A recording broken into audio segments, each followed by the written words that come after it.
بسم اللہ الرحمن الرحیم۔ حضرات گرامی قدر، بڑی تگ و دو اور توجہ کے ساتھ، بڑی تیاری کے ساتھ کوشش کر کے آپ کے سامنے یہ دروس حدیث پیش کیا جا رہا ہے۔ ترمذی شریف کا یہ درس آپ کے سامنے 5ویں حدیث میں آپ کے سامنے لے کر آ رہا ہوں، بیان کرنے جا رہا ہوں۔ جو دوست میرے نئے آنے والے ہیں، سبسکرائبر یا نئے دیکھنے والے ہیں، ان سے میری گزارش ہے چینل کو سبسکرائب کریں اور بیل آئیکن ضرور پریس کریں، اور مجھ میں اگر کوئی مسٹیک آپ کو نظر آتی ہے میری اصلاح فرمائیں، کمنٹس باکس میں ضرور اصلاح فرمائیں اور اپنی رائے کا اظہار کریں، کیونکہ ہم سیکھتے ہیں، سکھاتے ہیں رسول اللہ صلی اللہ علیہ وسلم کا دین ہم سکھانا چاہتے ہیں۔ میں ٹک ٹاک پر بھی ان حدیث کو پیش کر رہا ہوں تاکہ جہاں پر لوگوں کے اندر افراتفری پھیلی ہوئی ہے وہاں پر کچھ اور نہیں تو یہ انٹرٹینمنٹ کرتے کرتے اگر حدیث ان کے سامنے آتی ہے تو وہ سنیں، اور یقیناً سنتے ہوں گے اور سننا بھی چاہیے۔ پوری ویڈیو دیکھا کریں اور میری آئی ڈی کو فالو کریں، انشاءاللہ آپ کو بھی فائدہ ہوگا، مجھے بھی فائدہ ہوگا، دنیا اور آخرت کا فائدہ سوچ کر انشاءاللہ اس میں برکتیں ہوں گی۔ حدیث نمبر 5 میرے سامنے موجود ہے۔ اللہ اکبر۔ حضرت انس بن مالک رضی اللہ تعالیٰ عنہ اس حدیث کے راوی ہیں۔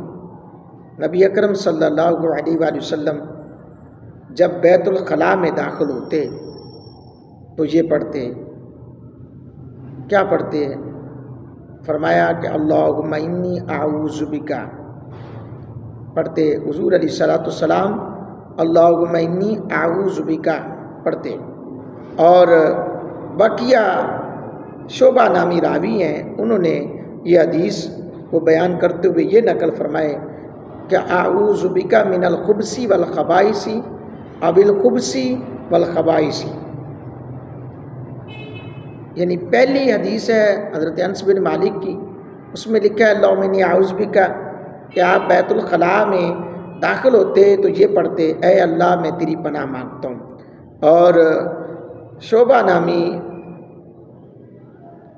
راوی ہیں ان سے یہ حدیث مذکور ہے کہ اللہم انی اعوذ بکا من الخبث والخبائث او الخبث والخبائث،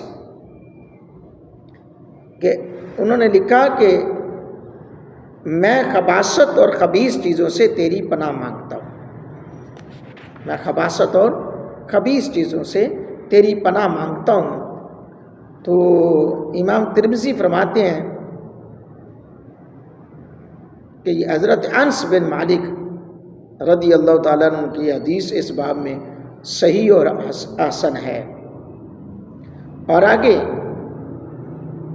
امام ترمذی رحمۃ اللہ علیہ فرماتے ہیں میں نے امام محمد بن اسماعیل بخاری رحمۃ اللہ تعالی علیہ سے اس بارے میں پوچھا تو انہوں نے کہا یہاں یہ احتمال ہو سکتا ہے کہ قتادہ نے ان دونوں حضرات سے حدیث کو روایت کیا۔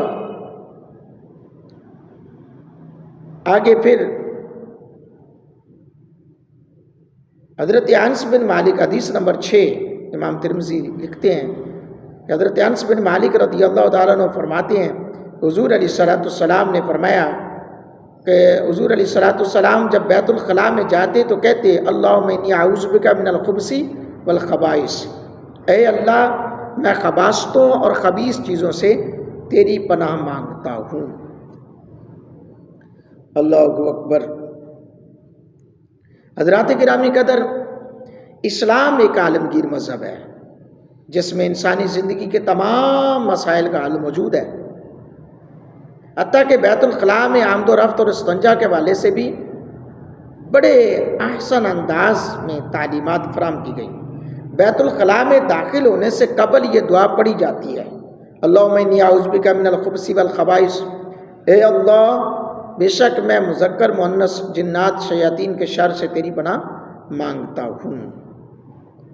اللہ اکبر۔ حضرات گرامی قدر، ایک اہم ریکویسٹ ہے بیت الخلاء میں داخل ہوتے وقت یا فراغت پر حدیث مبارکہ میں جن دعاؤں کی تعلیم دی گئی ہے وہ دعائیں بیت الخلاء میں داخل ہونے سے پہلے پڑھیں اور پھر فراغت پر باہر نکل کر پڑھی جائیں۔ بیت الخلاء میں داخل ہوتے وقت اگر کسی شخص کو دعا پڑھنا بھول جائے تو وہ اندر غلاظت والی جگہ پر جا کر نہ پڑھے تو وہ بہتر ہے۔ آگے اللہ تعالیٰ ہم سب کو نیک اعمال کی توفیق عطا فرمائے، نبی پاک صلی اللہ علیہ وآلہ وسلم کے بتائے ہوئے احکامات پہ عمل کی سعادت عطا فرمائے، آمین۔